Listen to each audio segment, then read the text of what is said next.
이 컨텐츠는 28명의 카이스트 포스텍 출신 현업 이공계 연구자가 참여한 기술 경제 언론 하이젠버그가 공동 기획 발간한 대선 후보들의 과학기술 정책만 분석한 컨텐츠입니다. 모든 후보를 같은 기준과 논조로 근거와 사실 중심으로 평가했으며 출처도 명확하게 제시했습니다. 이 영상은 전체 리포트 중에서 핵심만 짚고 간결하게 요약한 것으로 보다 심층적인 분석과 데이터는 하이젠버그의 멤버십에서 확인하실 수 있습니다.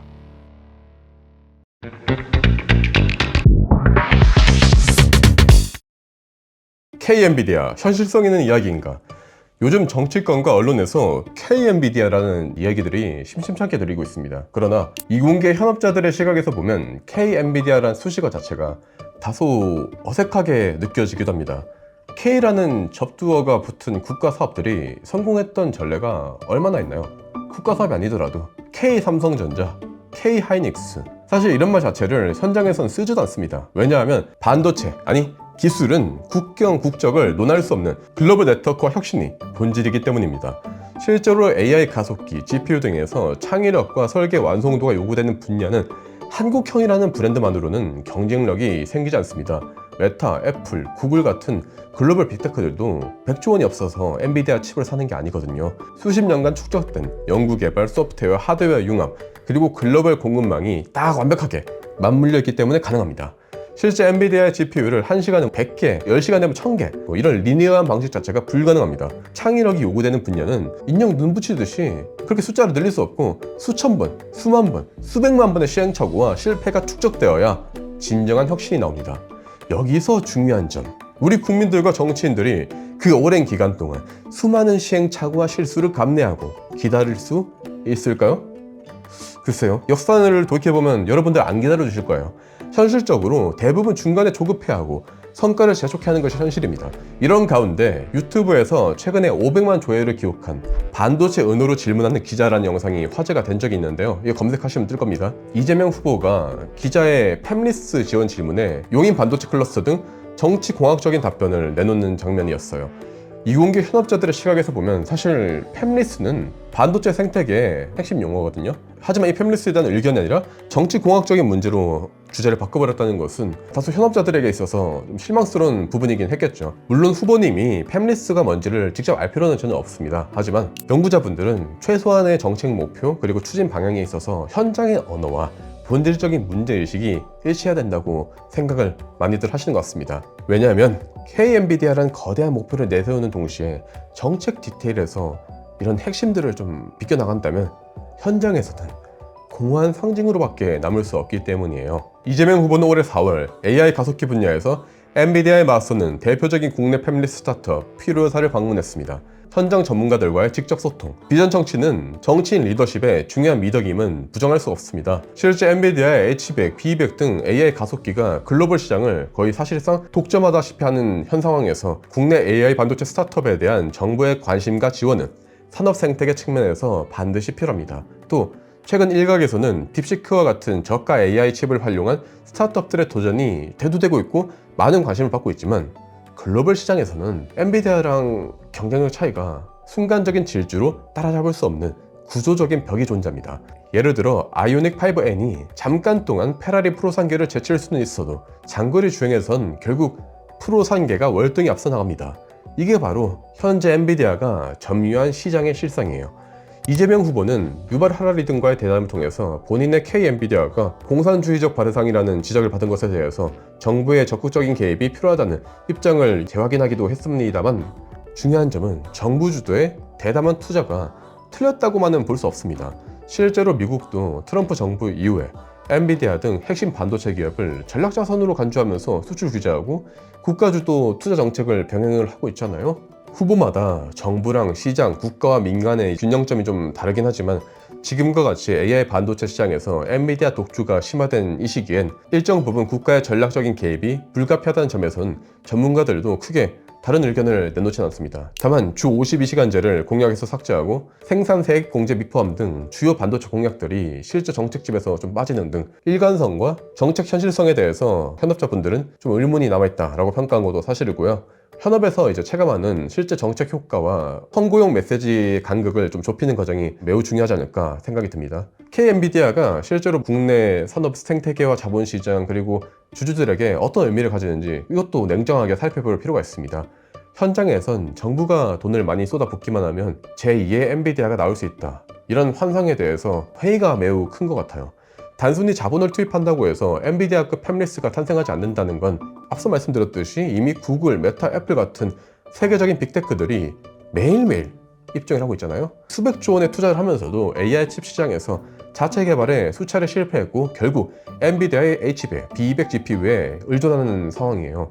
그 이유는 단 하나, 생태계와 글로벌 벤치마킹의 차이예요. 이재명 후보의 공약 중에 국가 30% 지분, 국민 배당금 모델은 교수님이 하셨던 말씀을 인용을 한다면 좀 의문이 많다고 합니다. TSMC의 이제 창립 초기에 대만 정부가 약 48% 정도의 지분을 가졌지만 이후에 추가 투자들을 거치면서 현재는 6%만 이제 보유를 하고 있다고 합니다. 전 세계적인 자금 조달 경쟁, IPO 이후에 연이은 시주 발행과 투자 유치 과정에서 정부의 지분율은 자연스럽게 희석이 되게 됩니다.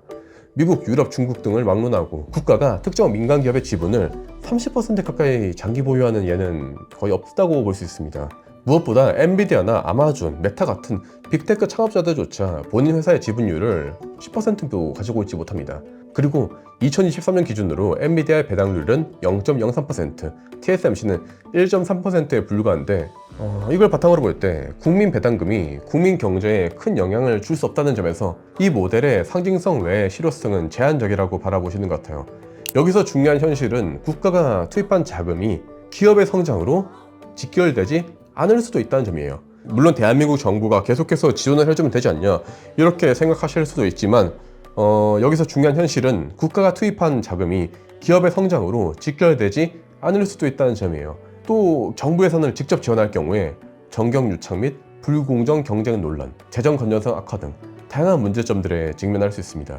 예를 들어 이화여대 석병준 교수님께서는 국세 등 공공자금이 민간 기업에 투자가 되는 것은 이게 조세 정책에도 맞지 않고 연기금의 경우엔 국민의 은퇴자금을 본래 목적과 다른 고위험 투자에 동원하는 점에서 사회적인 합의가 매우 어렵다고 지적을 했습니다. 그리고 또 한 가지 문제점, 스케일업의 문제예요. 실제로 팹리스 스타트업이 제2의 엔비디아가 되려면 수년 내에 IPO, 또 이제 글로벌 자금 유치, M&A, 플랫폼화까지 단계적인 성장 과정이 필요하고 이 과정에서 국내외 벤처캐피탈, 전략적 투자자, 파운드리, 그리고 패키징, 소프트웨어 업체와의 네트워크가 반드시 구축이 돼야 돼요. 엔비디아는 단순한 칩 설계 업체가 아니라 쿠다 생태계, AI 연구자 네트워크, 글로벌 슈퍼컴퓨터 컨소시엄 등과 긴밀하게 연결되어져 있어요. 국내 산업계가 자주 간과하는 부분은 단일 기업의 성장만으로는 엔비디아를 뛰어넘을 수 없고 인재, 자본, 표준, 그리고 글로벌 네트워크가 입체적으로 작동해야 진정한 K-엔비디아가 나올 수 있다는 거예요. 마지막으로 대한민국의 스타트업과 벤처는 아직도 이 스케일업 단계에서 유의미한 성과를 내지 못하고 있습니다. 정부가 정책적으로 인프라와 실험실, 장비, 또 장기 R&D 펀드를 강화하는 게 오히려 더 현실적이라는 의견이 현업자들 사이에선 지배적이에요. 왜냐면 K-엔비디아가 실현되기 위해선 단기적인 정부 지원이 아니라 장기적인 정책 일관성, 전문 인재 그리고 글로벌 협업이 동시에 뒷받침되어야 된다고 말씀을 해주셨습니다. 지금 국내외 증시와 AI 반도체 업계에선 대선 결과에 따라서 아마 이 분야에 역대급 좀 자금이 쏠릴 거라는 기대가 큰 것 같습니다. 국내 AI 팹리스 스타트업들은 여러 이제 대기업들의 전략적인 투자, 글로벌 파운드리와의 협업, 그리고 상장 가시화 등 여러 측면에서 이미 좀 성장 궤도에 올라와 있습니다. 국민 여러분들이 꼭 아셔야 될 점은 K-엔비디아라는 구호가 구체적이고 지속 가능한 산업 정책으로 연결되기 위해선 몇 가지 필수 조건들이 따라가야 된다는 점인데요. 첫 번째, 장기적인 국민적 합의와 인식 개선, 이게 꼭 필요합니다. 선결 과제예요. AI 반도체는 단기간에 성과가 나오는 사업이 아니라 10년, 20년 장기 투자가 필요한 분야예요. 하지만 한국 사회는 실패를 용인하지 않습니다. 단기 성과에 집착하는 경향이 매우 심합니다. 예컨대 미국, 대만, 중국 등은 장기적인 국가 프로젝트에 실패를 오히려 효용하는 분위기를 조성을 하면서 창업, 실패, 재도전, 스케일업의 그런 선순환을 만들어냈습니다.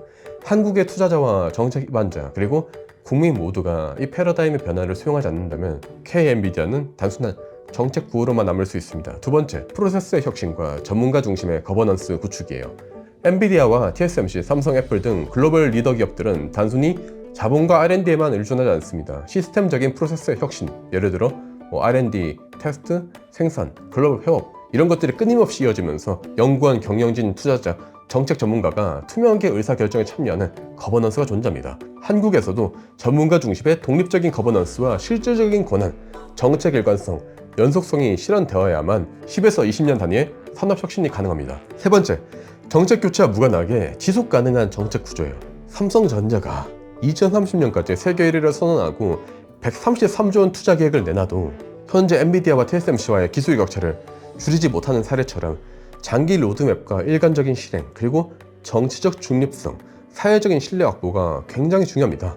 대선 공약과 정책의 내용이 정권에 따라서 계속 바뀐다면 산업계와 투자자, 연구자 모두 혼란을 겪게 됩니다.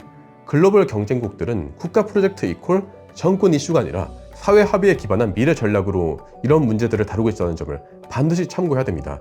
마지막으로 연구자와 창업자에 대한 과감한 지원과 실패, 제도전의 기회 보장이 필요합니다.